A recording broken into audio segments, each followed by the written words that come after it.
breaking news. A Pinellas County woman, Kathleen Steele, is charged in the death of a 2-week-old baby. Pinellas County Sheriff Bob Gualtieri is talking about the case right now, and we want to listen in briefly here. We fast forward to this past Monday, August 8th.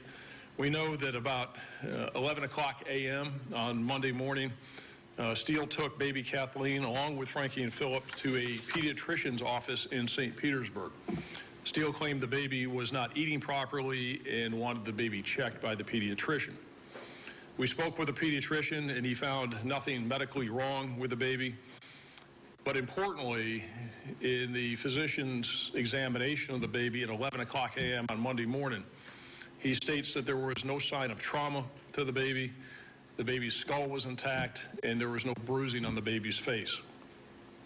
We know that after leaving the pediatrician's office, Frankie, the 6-year-old, dropped his mom's cell phone and cracked the screen. They went to a business called CPR Cell Phone Repair at 1472 66th Street North in St. Petersburg and dropped the phone off. After going to a restaurant in St. Pete, they returned to the cell phone repair shop at 1:50 p.m., where Steele left baby Kathleen, 6-year-old Frankie, and 3-year-old Philip in the vehicle alone. And this was a van-type vehicle with captain's chairs so that Frankie and Philip could get out of their seats, stand up, and move around. Baby Kathleen was in the car seat.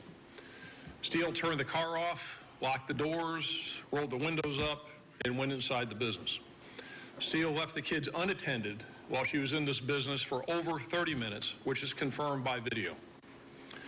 While in the car with Frankie and Philip, baby Kathleen was acting up and crying. Frankie, the 6-year-old, removed baby Kathleen from the car seat and began flipping her multiple times back and forth, dropping her on the floor, slamming her head against the ceiling, striking her in the face, and causing severe trauma to the baby's head and face. We found blood in the car that's consistent with where Frankie slammed the baby. The baby's skull was fractured in several places, and her entire face was severely bruised. The baby was simply beaten, traumatized, gross swelling about her face. The skull was cracked in numerous places, described as probably mush. And one of the worst things that I've ever seen, especially with a 13-day-old, and her appearance was one of just a kid that had been pummeled. Frankie, the 6-year-old, then put baby Kathleen back in the car seat, and when Steele returned to the car, told his mother in relation to Kathleen's condition, it's, quote, serious. Steele disregarded Frankie's notification to his mother that the baby was in distress. She proceeded to another business before going home. When they arrived home, Steele brought the baby inside and noticed that she was in distress, asking 6-year-old Frankie if, quote, the baby was even breathing. I'm telling you, this kid's face was a mess. There's no mistaking the condition that this 13-day-old infant was in. And as I said, she had been pummeled. She was at that point blue and cold to the touch. The baby had likely been dead since they left the cell phone store at about 2:15 p.m. However, when they got home a couple hours later, instead of calling 911, Steele called a neighbor who was a nurse. The neighbor responded to the home, immediately recognized the baby was deceased, but caused to have called 911 anyway. As I mentioned, baby Kathleen was transported to St. Pete General Hospital, where she was pronounced dead. The autopsy, consistent with what we saw, the external observations, revealed severe trauma to the baby and multiple skull fractures. Frankie, the 6-year-old, admitted to detectives that he slammed baby Kathleen to the ground, struck her head on the ceiling, and struck her in the face, causing these terrible and violent injuries.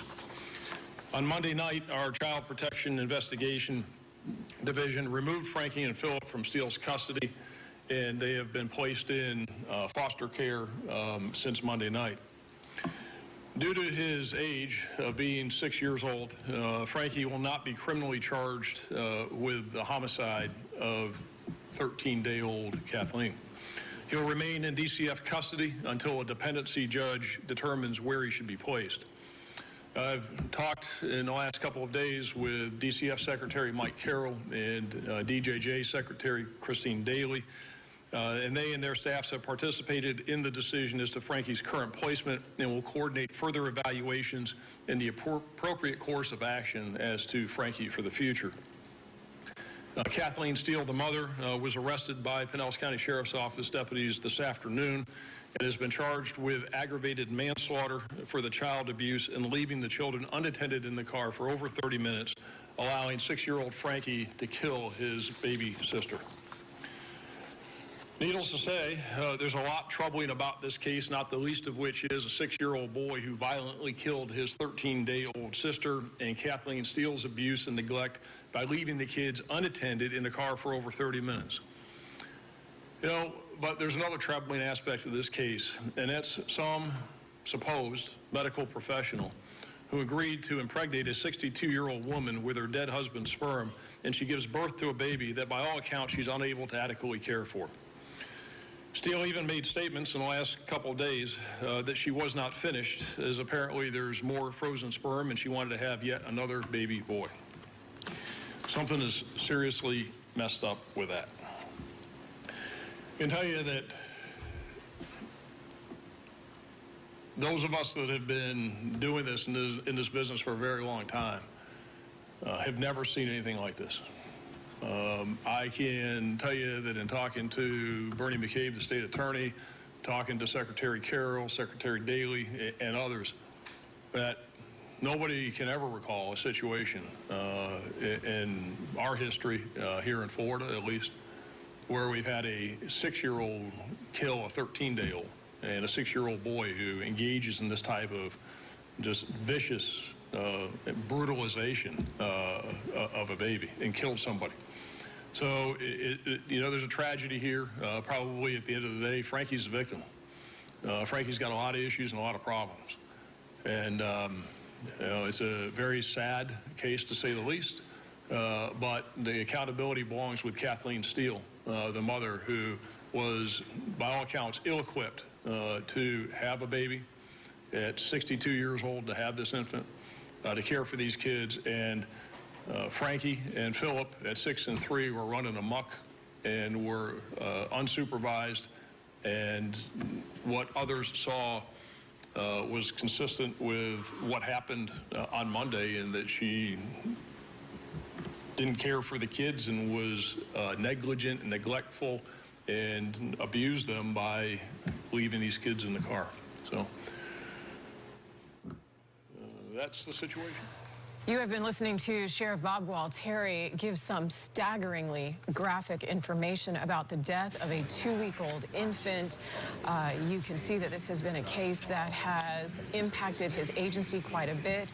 A woman no, that's why I ran through it with you. Charges, aggravated manslaughter related to child abuse for leaving her 3 children unattended in a van for 30 minutes, at which time the sheriff says the 6-year-old oldest brother killed the 2-week-old baby in the vehicle. Our reporter Peter Bernard is digging into this story even more. We are going to check back in with him in just a couple of minutes.